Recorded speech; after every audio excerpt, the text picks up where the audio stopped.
ناظرین کرام، السلام علیکم ورحمۃ اللہ وبرکاتہ۔ پروگرام نبیوں کے قصے میں میں رضوانہ عبید ایک بار پھر آپ کا خیر مقدم کرتی ہوں۔ ناظرین، گزشتہ ایپیسوڈ میں آپ نے جانا تھا کہ اماں حوا اور حضرت آدم علیہ السلام کی توبہ کیسے قبول ہوئی اور دونوں کی ملاقات روح ارض پر کہاں ہوئی اور کیسے ہوئی۔ اب ناظرین، اس ایپیسوڈ میں ہم جانیں گے کہ آدم علیہ السلام کی اولاد کیسے ہوتی تھی اور ان کی شادیاں کیسے ہوتی تھیں۔ اس سے پہلے میں آپ کو ایک واقعے کی طرف لے کر جانا چاہوں گی۔ وہ یہ ہے کہ جب اللہ تعالیٰ نے آدم علیہ السلام کے پتلے میں اپنی روح داخل کی تو اللہ تعالیٰ نے کہا ہے کہ حضرت آدم علیہ السلام کی تخلیق بھی حضرت عیسیٰ علیہ السلام کی طرح ہوئی۔ کہتے ہیں کہ اللہ نے کہا کہ کن ہو جا، پھر فیکون، پس وہ ہو گئے۔ اسی طرح حضرت عیسیٰ علیہ السلام کی تخلیق بھی بغیر باپ کی ہوئی تھی۔ اس کے بعد اللہ نے آدم علیہ السلام کو اپنی رحمت کے آغوش میں لے لیا اور پھر یہ رحم و کرم ان کی اولاد میں منتقل ہوا۔ پھر جب اللہ نے آدم علیہ السلام کے پتلے میں روح پھونک دی تو اللہ نے جب پہلی بار ان کی پشت پر دایاں ہاتھ پھیرا تو وہ تمام لوگ ان کی پشت سے باہر آ گئے جو رہتی دنیا تک یعنی قیامت تک آنے والے ہیں۔ ایک طرف کھڑے ہو گئے اور اللہ نے کہا کہ یہ جنتی ہیں، میں نے ان کو جنت کے لیے پیدا کیا ہے۔ پھر ان کی پشت پر بایاں ہاتھ پھیرا تو وہ دوسری طرف کھڑے ہو گئے تو اللہ نے کہا کہ یہ جہنمی ہیں اور میں نے ان کو جہنم کے لیے پیدا کیا ہے۔ ایک حدیث ہے، حضرت عمر رضی اللہ تعالیٰ عنہ اس کے راوی ہیں۔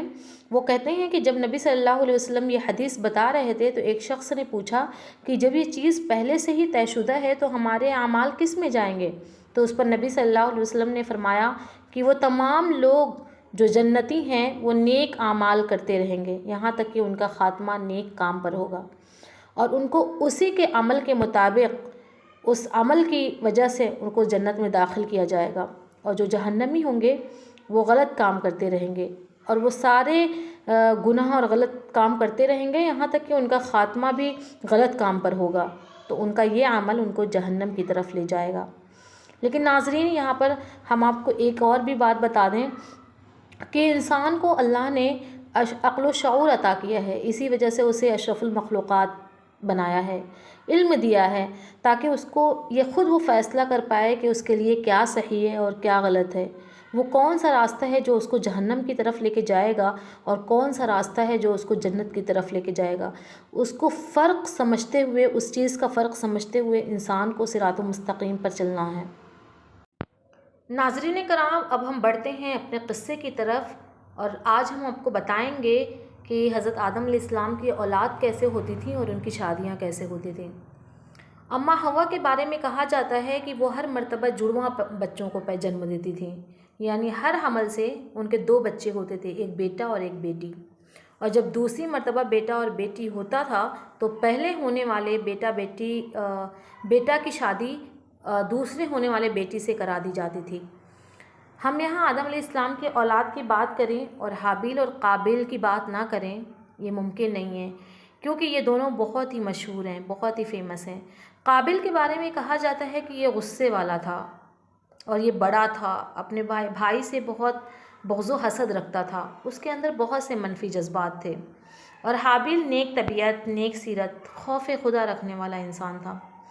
قابیل کے ساتھ جو بہن پیدا ہوئی تھی اس کا نام اقلیمہ تھا اور حابیل کے ساتھ جو بہن پیدا ہوئی تھی اس کا نام لیودہ تھا، اور شریعت کے مطابق حابیل کی شادی قابیل کے ساتھ پیدا ہونے والی بہن اقلیمہ سے ہونی تھی اور قابیل کی شادی حابیل کے ساتھ پیدا ہونے والی بہن لیودہ کے ساتھ ہونی تھی۔ اور جو بہن قابیل کے ساتھ پیدا ہوئی تھی اقلیمہ، وہ بہت ہی خوبصورت تھی، اس لیے قابیل کی یہ خواہش تھی کہ اس کی شادی اس کے ساتھ پیدا ہونے والی بہن سے ہی ہو، یعنی اقلیمہ سے ہو، جو کہ شریعت کے مطابق غلط بھی تھا۔ اور یہ ضد قابیل کے اندر اتنی بڑھ گئی اور وہ اپنی ضد پہ اڑا رہا یہاں تک کہ یہ مسئلہ حضرت آدم علیہ السلام کے پاس پہنچا۔ تو اس مسئلے کا حضرت آدم علیہ السلام نے کیا حل نکالا، کیا نتیجہ نکلا، ہم انشاءاللہ آپ کو بتائیں گے اگلی ملاقات میں۔ تب تک رکھیے آپ اپنا بہت سارا خیال۔ اللہ حافظ۔